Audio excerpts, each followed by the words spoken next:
Sir, સૌથી પહેલા તો તમારા ઉપર જે ફરિયાદ નોંધવામાં આવી છે એ મામલો આખો સમજવો છે, કારણ કે આ પહેલી વાર નથી. આમની પહેલા પણ તમારી ઉપર ફરિયાદ નોંધવામાં આવી છે. મામલો શું છે આ વખતે? બેન, આ રોજનું થયું. હવે આ વખતે પણ પાછી વાત તો એનો ઈ છે કે હેડલાઇન દૈનિકના બે માલિકો છે અને બંને વચ્ચે લોગો એક જ છે. લોગો એટલે જે આપણે છાપામાં છપાય છે તે સૌથી પહેલા હેડલાઇન. અમારા શેઠનું છે એનું નામ છે મધ્ય ગુજરાત હેડલાઇન, અને અહીંથી રાજકોટ થી નીકળે છે જે બીજું છાપું હેડલાઇન નું, એમાં લખેલ છે સૌરાષ્ટ્ર હેડલાઇન. પણ બેયની ડિઝાઇન સરખી છે. બે માલિકોના દાવા છે કે આ ટ્રેડમાર્ક અમારો છે. બેયના દાવા છે. ઓકે, હવે ઈ લડતમાં જે હોય તે રાજકોટના હેડલાઇન જે સૌરાષ્ટ્ર હેડલાઇન છે ઈ લોકોનું એમ કહેવાનું છે, એને ફરિયાદ એવી લખાવી છે કે અમને આ હેડલાઇન નો લોગો જે એક સરખો છે એના 40 લાખ રૂપિયા ગિરીશભાઈ સોલંકી અને મારું નામ પણ એમાં નાખ્યું, જગદીશભાઈ મહેતાએ માંગ્યા. ઓકે, હવે આમ આ 3 મહિના જૂની ફરિયાદ છે જે આજે ધૂણીને પાછી પેદા થઈ. પણ હું તમને એમ કહું કે તમે એમ કહો છો કે 40 લાખ રૂપિયા માંગ્યા, ખંડણી ના. હવે ઉઘરાણી કે એવું નથી થતું, હવે ખંડણી જ થાય છે જે કઈ થાય છે. તો ખંડણી ના માંગ્યા તો તમે ફરિયાદીને પૂછો કે તમે જગદીશ મહેતાને આમ ક્યારે મળ્યા છો, એનું કઈ મોબાઈલ રેકોર્ડિંગ છે, એનું કઈ ચેટિંગ બેટિંગ છે, કઈ રીતે ખંડણી માંગી, ઈ તો કઈક હોવું જોઈએ ને. ખંડણી માંગવાનો પ્રકાર તો હોય કે ન હોય. મેં મારી લાઈફમાં ઈ ભાઈને જોયા નથી જેને ફરિયાદ કરી છે. તો કઈ રીતે ખંડણી માંગી છે ઈ કઈ ખબર પડે એમ મારું કહેવાનું છે. ટૂંકમાં મૂળ વાત તો આપણે બધા બેન જાણીએ છીએ. આખું ભારત ને આખું સૌરાષ્ટ્ર, કચ્છ, ગુજરાત આખું જાણે છે કે ગમે તેમ કરીને જગદીશ મહેતાને બોલતો બંધ કરાવો. અને કોણ એવું ચાહે છે કે જગદીશભાઈ બોલતા બંધ થાય? એનું નામ સરકાર છે, પછી સરકારમાં જે હોય તે. હવે ઈ એમ માનતા હોય કે જગદીશ મહેતાને બંધ કરાવો બોલતા, તો મેં એમ કીધું કે તમે બોલતા બંધ કરાવો તો હું ક્યાં હેડલાઇન દૈનિકમાં બોલું છું, હું તો અન્ય ચેનલોમાં બોલું છું. એટલે હવે એને પ્રેશર બેસર જે થયું હોય તે, આજે અમારા શેઠ ગિરીશભાઈ સોલંકી એને મને કીધું કે સાહેબ જ્યાં સુધી અમને એમ લાગે નહીં કે અમે ફરજ મુક્ત તમને કરીએ છીએ.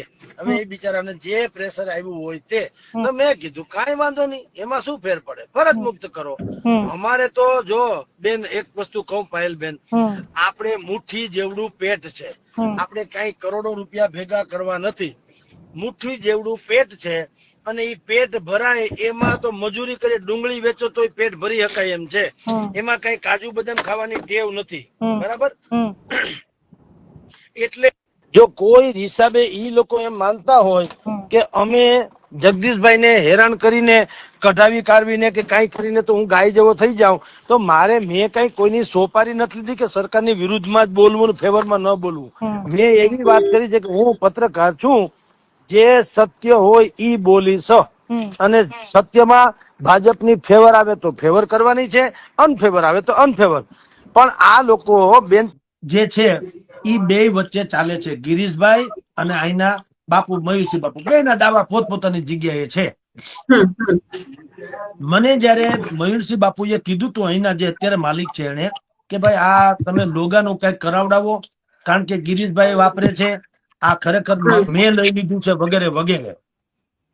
મેં એને એમ કીધું કે ભાઈ આમાં મારો તો કોઈ રોલ નથી, તમે માલિકોની વાત છે, કોની પાસેથી કોનો લોગો સાચો છે, અને આ ટ્રેડમાર્ક લોગો એટલે આ નિર્ભય તમે જે ખૂણામાં જુઓ છો એના જેવી વાત, ઈ કોનો અધિકાર છે એમાં મારો, હું તો નોકરી કરું છું ને ભાઈ, માલિક તો છું નહીં. પણ છતાંય તમ તારે એક કામ કરો, ગિરીશભાઈ ને કીધું મેં મયુરસિંહ બાપુને કે તમે અમારા શેઠ એટલે કે ગિરીશભાઈ ને પણ ઓળખો છો, એના બહુ અંગત મિત્રો પાછા હોવાનું કે મિત્રો છે. તો મેં કીધું તમે બે તો મિત્રો છો, લાવો ભેગા કરી દઉં તમને, તમે બેસીને નક્કી કરી લ્યો, તમે જીતી જાવ તો અમે લોકો બદલાવી નાખ્યું, અમે જીતી જાવ તો તમે બદલાવી નાખજો, એમાં ડખો હું ભાઈ સાહેબ? અને લોકોને લોગા બોગાથી કાંઈ મતલબ નથી. અહીંયા તમે ઉપર નિર્ભય લખો છો, કાલે અભય લખો, પ્રમ દિવસે બીજું કાંઈક લખો. લોકોને સાચી વાતથી મતલબ છે ને, નામ સે ક્યાં ફરક પડતા. તો અમે હારી જશું તો અમે હેડલાઈન ની જગ્યાએ ડેડલાઈન મૂકશું. હાલો, તમને શું ફેર પડે? ડેડલાઈન કાલથી નવો નહીં.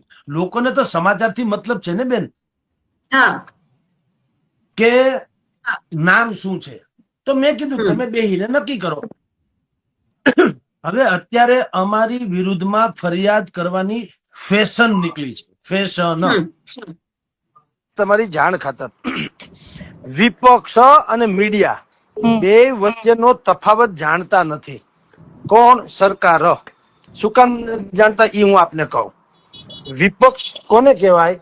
હા, વિપક્ષ એને કહેવાય જે લોકો કેવળ ને કેવળ સરકારની ટીકા કરે, સુઝાવ ન આપે. પરંતુ આપણે મીડિયા છીએ, આપણે જ્યારે સરકારની આલોચના કરી એની સાથોસાથ એનો સુઝાવ આપ્યો કે ભાઈ આમ જનતા કહે છે, જો તમે આમ કરો તો તમારું બધું સફળ થાય, કામયાબ થાય ને વિપક્ષોની જેટલી પણ પ્રોપેગેન્ડા છે એ નિષ્ફળ જાય. આ બે વચ્ચેનો તફાવત સરકાર સમજતી નથી, એટલે એને એમ જ છે કે હું બોલું એ સરકારની વિરુદ્ધમાં જાય, એને એવું માનવાનું છે. જ્યારે કે અહીંયા કેવડિયા કોલોનીમાં નરેન્દ્ર જે એકતા બધી હમણાં 31 ઓક્ટોબરે કરી, મને લાગતા વળગતા એ પૂછ્યું કે નરેન્દ્ર મોદીને સરદાર પટેલનું મહિમા મંડન કરવાનો અધિકાર કેટલો? એટલે મેં બ્લો બાય બ્લો 5 એવા મુખ્ય મુદ્દા વર્ણવ્યા કે આ 5 મુદ્દા સરદાર પટેલનો સંકલ્પ હતો અને સરદાર પટેલનો સંકલ્પ નરેન્દ્ર મોદીએ પૂર્ણ કર્યો છે, એટલે એને 100% અધિકાર છે બધા વિપક્ષો કરતા વધુ મહિમા મંડન કરવાનો. હવે આ મારી સરાહનાની જે વાત ગુજરાતીમાં મેં આ ડિબેટ કરેલી છે, ગૂગલ ઉપર ઉપલબ્ધ છે, એની નોંધ શું કામ સરકારે ન લે? એક વાત. 10,000 કરોડનું બજેટ એને જયારે રાહત પેકેજ જાહેર કર્યું, એક માત્ર હું પત્રકાર હતો જેને કીધું કે આ સરકારનો માસ્ટર સ્ટ્રોક ગણાય. કારણ કે મેં કૃષિ તજજ્ઞોને મળીને નક્કી કર્યું, આંકલન કરાવેલું કે કેટલું નુકસાન ગયું. તમામ જગ્યાએથી એટલી વાત આવી હતી કે 10,000 કરોડથી હેઠેનું કાંઈ પણ પેકેજ આવશે ને તો હાલશે નહીં. કોંગ્રેસે 15,000 કરોડ કીધા હતા. હવે 10 કીધા અને 10 નું મંજૂર કર્યું. તો મને એક જ બ્રેકિંગ ન્યૂઝ આવ્યા હતા ખાલી ટીવીમાં, જેને બ્રેકિંગ ન્યૂઝની ભાષામાં એક જ લીટી કે 10,000 કરોડનું પેકેજ જાહેર કર્યું. મેં કીધું આ માસ્ટર સ્ટ્રોક છે અને ભારતીય જનતા પાર્ટીએ શ્રેષ્ઠમાં શ્રેષ્ઠ કામ કર્યું. તે દિવસે બધી જ ગાળાગાળી મારે સહન કરવી પડી. શું કામ? બધાએ એમ કીધું કે આના શેઠ એટલે કે ગિરીશભાઈ સોલંકી પકડાઈ ગયા એટલે આ ગાય જેવા થઈ ગયા અને સરકારને મંડ્યા મંજીરા વગાડવા અને કા પેકેજ મળી ગયું, કા એનો દલાલ છે ને કેટલી ગાળો ખાધી. બરાબર. પણ જે સારું હતું તો આપણે સારું કીધું. મેં એમ ન માન્યું કે મને આ લોકોએ ખરાબ કીધું એટલે હાલો હવે આપણે સરકારની વિરુદ્ધમાં બોલીએ. નેવર. જો જનતા જે માને તે સત્ય છે તે છે, એમ મેં તમને કીધું એમ તમારે કરવું તો પડ્યું છે. કડદા પ્રથા જે હાલતી હતી 400 એપીએમસી માં, મેં કીધું કે ભાઈ કડદા પ્રથા ચાલે છે અને તમારે એ બંધ કરવી જોઈએ, કારણ કે ભારતીય જનતા પાર્ટીની બોડી જેમાં શાસન કરે છે. સરકારે પરિપત્ર બહાર પાડવો પડ્યો કે નહીં? પાડવો પડ્યો ને. અંતે એને કેવું પડ્યું કે ભાઈ બંધ કરજો. આ તો છે, એ તો હકીકત છે. તમારે બધી વાત, અમે પત્રકાર છીએ, તમને 10 દિવસ 15 દિવસ અગાઉ કહીએ છીએ કે ભાઈ આવું જનતા માને છે. તમે ત્યારે માની લેતા, તમે એટલે સરકાર જો માની લેતી હોત તો સરકાર ઉપડે નહીં. પણ હવે તમારે નેગેટિવ જ લેવું છે. એ બધાને સરકારમાં જે કોઈ એના મેઇન સરકારમાં હોય તેની વાત કરું છું, એના અને એના સલાહકારો જે હશે તે, જેને હું મંથરા કહું છું. મંથરા, એ મંથરાવાદીઓ જે છે એ જે કાન ભંભેરણી કરતા હોય તે. અત્યારે શું થયું? જો અમારા શેઠનું રાતોરાત 40 વર્ષ અમારા શેઠ સોનાના હતા, 41માં દિવસે એ બધું થઈ ગયા. માફિયા થઈ ગયા, દારૂડિયા થઈ ગયા, શસ્ત્રોના સોદાગરે થઈ ગયા અને એ ખંડણી ખોરે થઈ ગયા, બધું થઈ ગયા. ઓકે. હું 35 વર્ષથી રાજકોટમાં જર્નાલિઝમ કરું છું, પત્રકાર તરીકે છું. હવે હું ખંડણી ખોરે થઈ ગયો. બોલો, એક સેકન્ડમાં. હજી 3-4 બીજી લાઈનમાં એમ કે ઉભી છે, એને પછી કેસ કવાડા કરશું. એટલે હું 4-5 કેસ ભેગા થાય, નાસા પાસામાં ઠોકી દો એટલે 6-7 મહિનાનો વરદીનો હક. બરાબર. તો ભાઈ તમારે યોગ્ય લાગે એમ, જો અત્યારે તમારી પાસે સામ દામ દંડ ભેદ બધું છે, તમારે ઓછા ઉતરતા નહીં. પણ અમે એટલે કે હું જગદીશ મહેતા જે કાંઈ જનતાના હિતમાં છે એ બોલતો તો બોલું છું, બોલતો રહીશ. હવે એને છેલ્લે એમ કીધું, જે પ્રેશર આવ્યું હોય કે રામ જાણે, મને અમારા માલિકે કીધું સાહેબ અમારે તમને ફરજ મુક્ત કરવા પડશે. ભાઈ તમારી ધૂન કરો ફરજ મુક્ત, મને શું ફેર પડે? મુઠ્ઠી જેવડું પેટ છે, ભરવા હાટું ડુંગળી વેચશું, ક્યાં ફરક પડતા હે? તો એને ફરજ મુક્ત મને કરી દીધો. હવે હું ફરજ મુક્ત થઈ જાઉં ને મારા શેઠ છૂટતા હોય તો મને કાંઈ વાંધો નથી ભાઈ, ફરજ મુક્ત શું ફેર પડે? બીજે ક્યાંક નોકરી કરશું, ચલક ચલાણું ઓલે ઘેર ભાણું. પણ જનતાની હિતની વાત, ખેડૂતોના હિતની વાત કે અહીંના નાગરિકોની જે સમસ્યા છે એની વાત કરવામાં લાજ કાઢવી પડે. તો હું એવો પત્રકાર રોટલિયા ભગત થવા માંગતો નથી, અને મેં કાંઈ કરતા ક્યાંય કોઈની સોપારી નથી લીધી કે હાલો આમ આદમી પાર્ટીએ પેકેજ આપી દીધું, કોંગ્રેસે પેકેજ આપી દીધું. અરે મારા જેવી ટીકા આમ આદમી પાર્ટીની તો કોઈ પત્રકારે નહીં કરી હોય સાહેબ. મેં કેજરીવાલને મોઢા મોઢ, ગોપાલ ઇટાલિયા, ભગવત માન, ઈસુદાન ગઢવી, પ્રવીણ રામ, આ બધાય બેઠા તને કીધું તમે કોઈ દી આવતા નહીં ગુજરાતમાં, તમે આવશો તો આબરૂ કાઢશો આમ આદમી પાર્ટી ની, કારણ કે તમારી કોઈ આબરૂ રહી નથી. આ શબ્દમાં ફેરફાર નહીં. તો એવું જો પૈસા ખાધા હોય તો એવું બોલી શકાય. એક વાત મેં મુકુલ વાસનિક થી માંડીને અમિત ચાવડા સુધીના જે લોકો રાજકોટ હમણાં આવ્યા હતા એને મોઢા મોઢ કહી દીધું કે તમે પાટીદારોના 43 જેટલા ધારાસભ્ય કક્ષાના લોકોએ રાહુલ ગાંધીને મળવાનો સમય માંગ્યો. આ મુકુલભાઈ હાથ મૂકીને કીધું એના હાથ ઉપર, આ મુકુલભાઈ ચોકસીએ સમય પણ લઈ ન દીધો. હવે તમે ખેડૂત આક્રોશ યાત્રા કાઢો, કોણ તમારી ફેવર કરે મને કયો? તો જો પૈસા બેન ખાધા હોય અથવા તો કઈક એજન્ડા સાથે હું આગળ વધતો હોઉં કે ભાજપને જ નુકસાન કરવું, તો કોંગ્રેસની આવી કડવી વાત કોઈ કરે ખરો? એટલે 100 વાતની એક વાત છે બેન, ખબર નહીં કેમ સરકારને મારી વાહે જ ડખો છે, એટલે એને દુનિયાભરના પ્રોપરગંડા. આમાં સરકાર સીધી રીતે પાછો આમ નથી આવી, પણ જે રીતે સ્ટેપ બાય સ્ટેપ અમારા ભાઈ ગિરીશભાઈ ની ઉપર થાય છે કેસ કબાડા, એક પછી એક કેસ થાય છે બુદ્ધિપૂર્વક. એટલે તમારી હારે 43 વર્ષથી રહીએ ત્યાં સુધી ગિરીશભાઈ હોના ના હતા, એટલી ઘડીમાં બધું જ નીકળી ગયું, બધું ખરાબી, લેન્ડ ગ્રેબિંગ થી માંડીને જમીન માફિયા, ભૂ માફિયા, દારૂડિયા, ફલાણા, ખંડણી ખોર, રાતો રાત. અને હવે અમારી ઉપર આવ્યું, અમારી ઉપર કેસ કર્યો.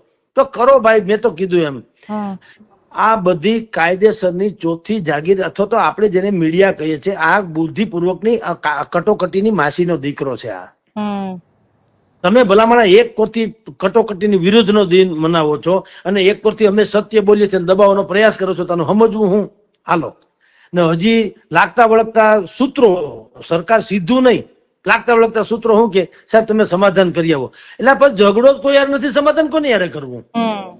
અમારે કઈ અમે હોપારી લીધી કે સરકારની પત્રે ખાંડ નાખવી? અને બીજું, હું કોણ છું? હું એવડો મોટો માણસ થઈ ગયો કે મારે કીધે સરકાર હચમચી જાય એવું હોય કોઈ દી? આખો ખાટ સ્વાધ્યા લોકો ખોટું ભેરવી રહ્યા છે.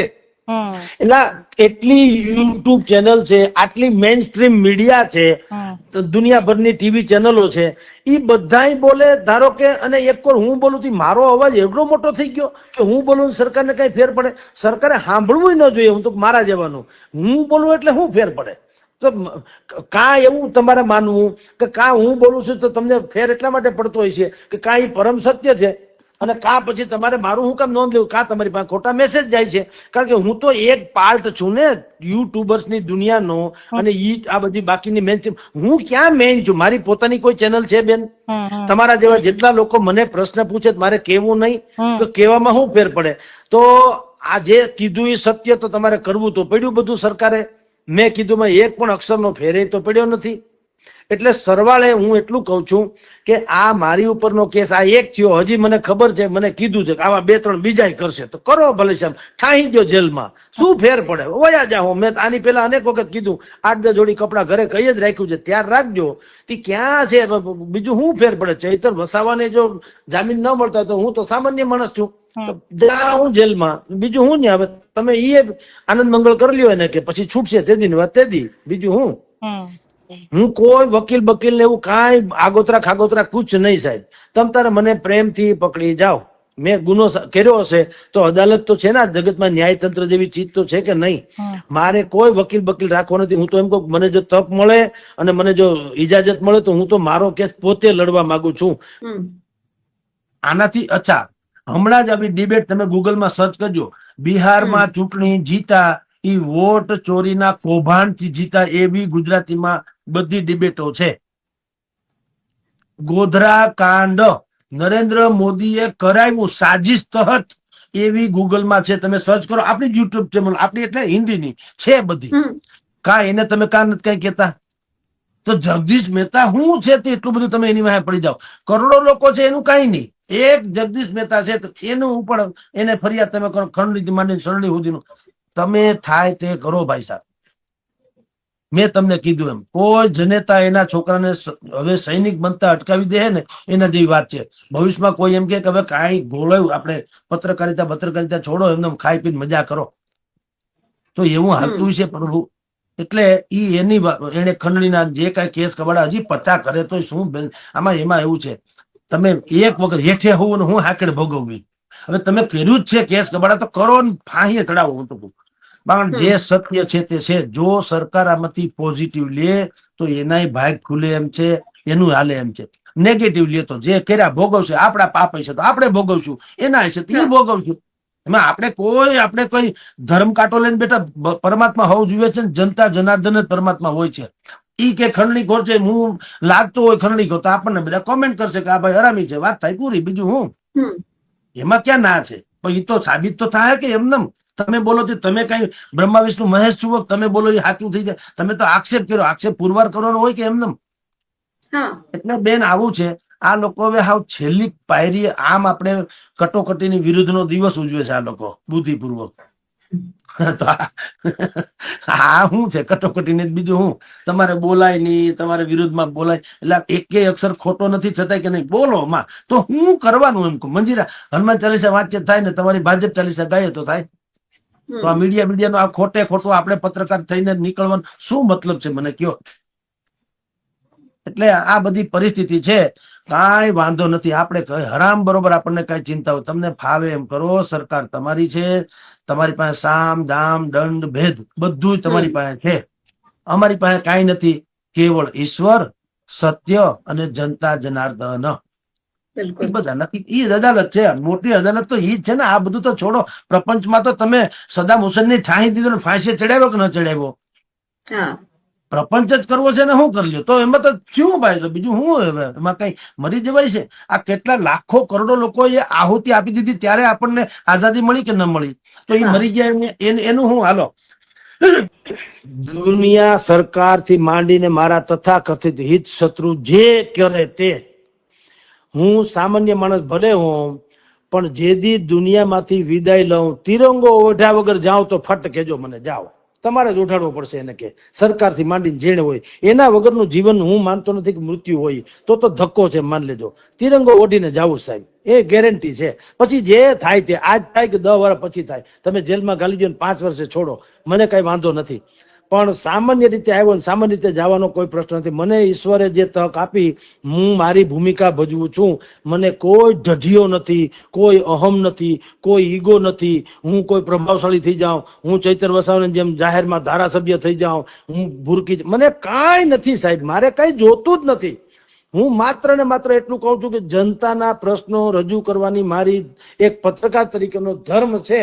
એ ધર્મ હું બજાવતા ક્યારેય બંધ થઈશ નહીં જ્યાં સુધી મને કોઈ પ્લેટફોર્મ મળશે. કારણ કે મારી પાસે તો કોઈ કાવડિયા છે નહીં. હવે તમે કીધું પત્રકાર છોડી દો, છોડવું પડે તો છોડી દેવું પડે, કારણ કે મારી પાસે ક્યાં કઈ કાવડિયા છે.